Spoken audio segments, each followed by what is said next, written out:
आकाशवाणी गोरखपुर से क्षेत्रीय समाचार।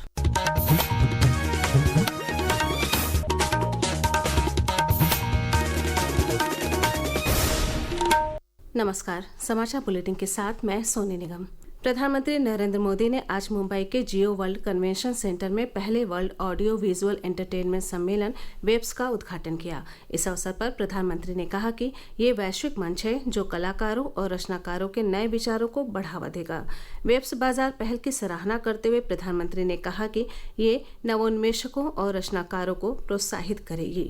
100 से अधिक देशों के आर्टिस्ट, इनोवेटर्स, इन्वेस्टर्स और पॉलिसी मेकर्स एक साथ एक ही छत के नीचे एकत्र आए हैं। वेव्स ये सिर्फ एक्रोनिम नहीं है, ये वाकई एक वेव है, कल्चर की, क्रिएटिविटी की, यूनिवर्सल कनेक्ट की।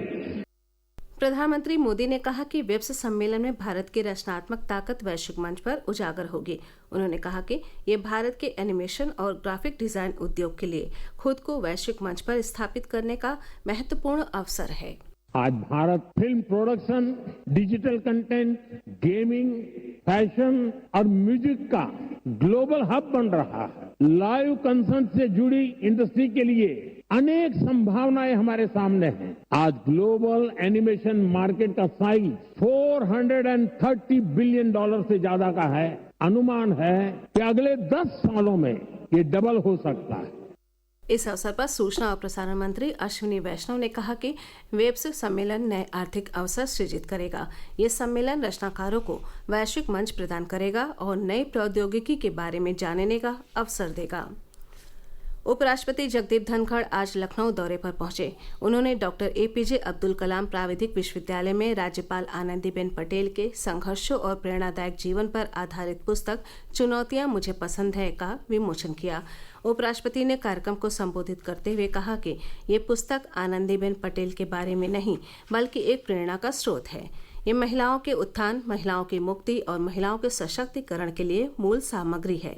उन्होंने राज्यपाल आनंदीबेन पटेल को पुस्तक लिखने के लिए बधाई दी। इस अवसर पर मुख्यमंत्री योगी आदित्यनाथ ने राज्यपाल और उनकी पुस्तक के बारे में कहा कि गुजरात के एक छोटे से गांव से निकलकर देश के सबसे बड़े राज्य की राज्यपाल बनने तक की यात्रा आसान नहीं थी। ये पुस्तक बताती है कि जब कोई महिला सामाजिक बंधनों, संसाधनों की कमी और परिस्थितियों की चुनौतियों के बावजूद दृढ़ संकल्प के साथ आगे बढ़ती है तो वो समाज के लिए एक प्रेरणा बन जाती है। कार्यक्रम में उप मुख्यमंत्री केशव प्रसाद मौर्य और ब्रजेश पाठक समेत प्रदेश सरकार के कई मंत्रीगण और विशिष्ट लोग मौजूद रहे। बस्ती जिले में आज एक राष्ट्र एक चुनाव विषय पर समागम संगोष्ठी का आयोजन किया गया। इस अवसर पर प्रदेश सरकार के मंत्री सूर्य प्रताप शाही ने कहा कि एक राष्ट्र एक चुनाव के मुद्दे पर 52 राजनीतिक दलों से बात की गई। इनमें से 42 दलों ने इसका समर्थन किया है। उन्होंने कहा कि देश में अगर एक साथ चुनाव कराया जाए तो करीब 4.5 लाख करोड़ रुपए की बचत हो सकती है। ये देश के GDP की 1.5% है। वाराणसी जिले में 90 स्मार्ट क्लास और 96 ICT लैब की स्थापना होगी। इनके जरिए परिषदीय विद्यालयों में शिक्षा के क्षेत्र में डिजिटल हस्तक्षेप किया जा रहा है। प्रदेश के समग्र शिक्षा विभाग के राज्य परियोजना कार्यालय द्वारा इनकी स्थापना सभी प्राथमिक एवं उच्च प्राथमिक विद्यालयों में की जा रही है। पूर्वी उत्तर प्रदेश के गोरखपुर, संतकबीरनगर, बस्ती और बलिया समेत कई जिलों में कुछ स्थानों पर आज दिन में हल्की से लेकर तेज वर्षा के साथ ओले भी पड़े। थोड़ी देर बाद बारिश थम गई और दिन में धूप निकली। हालांकि वर्षा के कारण तेज धूप और गर्मी से राहत मिली है। बस्ती जिले में आकाशीय बिजली गिरने से खेत में काम कर रहे पति पत्नी की मौत हो गई। बलिया में हल्की बारिश हुई। मौसम विज्ञान विभाग ने कल से 3 मई तक पूर्वी उत्तर प्रदेश के साथ साथ पश्चिमी उत्तर प्रदेश में भी कुछ स्थानों पर गरज चमक के साथ वर्षा, बौछारें पड़ने और तेज सतही हवाएं चलने की संभावना जताई है। आज विश्व श्रमिक दिवस मनाया जा रहा है। श्रमिक आंदोलनों और विभिन्न देशों की अर्थव्यवस्था में कामगारों के योगदान को रेखांकित करने के लिए प्रत्येक वर्ष 1 मई को श्रमिक दिवस मनाया जाता है।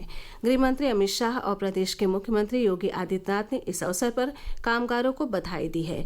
अमरोहा, महोबा और इटावा समेत प्रदेश के कई जिलों में श्रमिक दिवस पर विविध आयोजन भी किए गए। इसी के साथ ये समाचार बुलेटिन समाप्त हुआ। नमस्कार।